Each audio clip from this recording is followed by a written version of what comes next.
Magandang araw sa inyong lahat mga idol. May gagawin tayo ditong isang integrated amplifier. Ito ay Kevlar GX7. Ang nangyari dito ay na-overload ang left channel, tapos nawala na siya ng sound.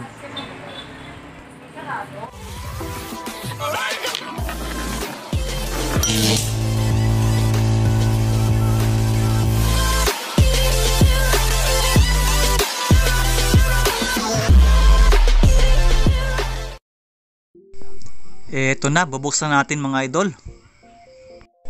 Ang sabi ng may-ari ay ang nakaload daw dito ay 4 na speaker, bali 2 per side.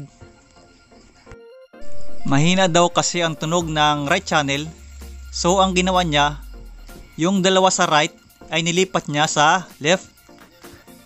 So anong nangyari, naging 4 ang load ng left channel, kaya siya na-overload.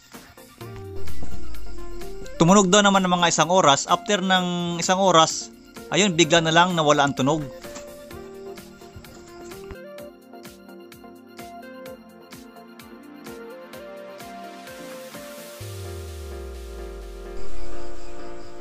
Ito na, tingnan natin kung anong nangyari dito mga idol.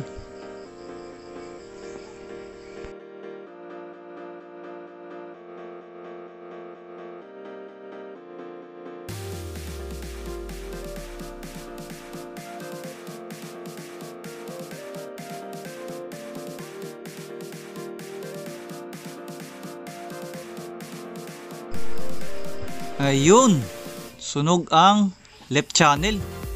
Grabe nangyari dito mga idol. Ayan, ang daming nasunog. Overload talaga.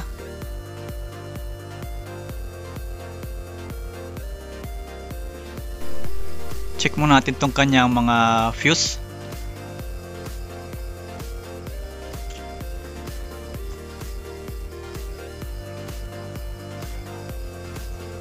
Yan, okay ang kanyang mga fuse. Pambihira ito. Sunog na yung left channel pero ang fuse niya hindi bumigay. Tanggalin natin ang mga output transistor. Check natin yan kung na-damage din.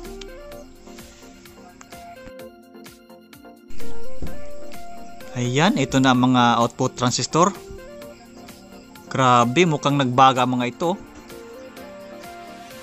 Yan, mukhang matinding nangyari dito. Yan, nangitim na yung kanyang likuran, yung kanyang metal tab. Yan o. Nasunog talaga. Ayan, natanggal ko na rin yung kanyang mga ibang parts na nasunog. Yan, may maliliit na pyesa.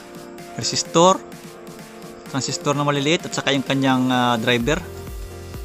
Sunog din yung kanyang ilalim ng board.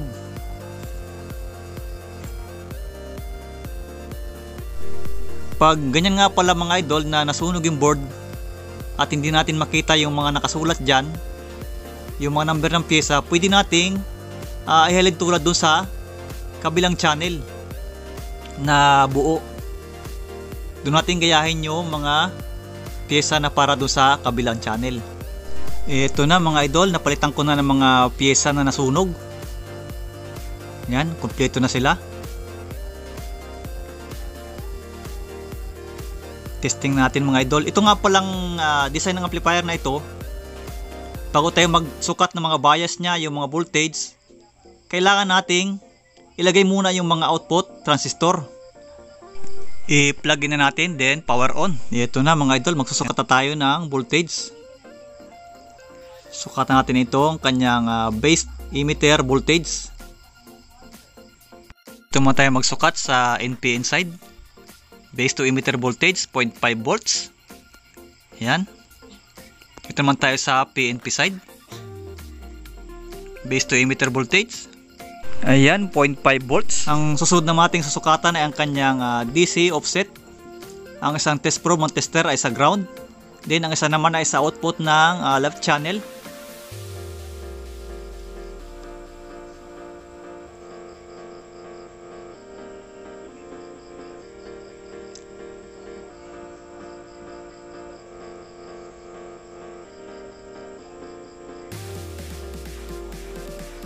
Ayan, 0.06 volts.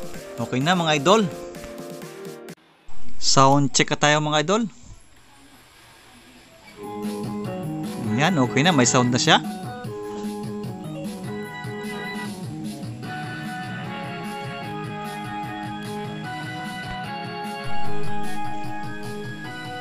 Ito nga palang ating ginamit na player, video okay player, para iwas copyright tayo. Yan, medyo in-up speed ko lang yung sound.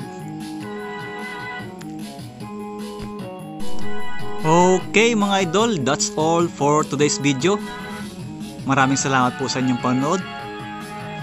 Kung bago ka lang sa aking channel ay huwag kalimutang mag-subscribe. At pakihit mo na rin ang notification bell para lagi kang updated sa aking mga susunod na video.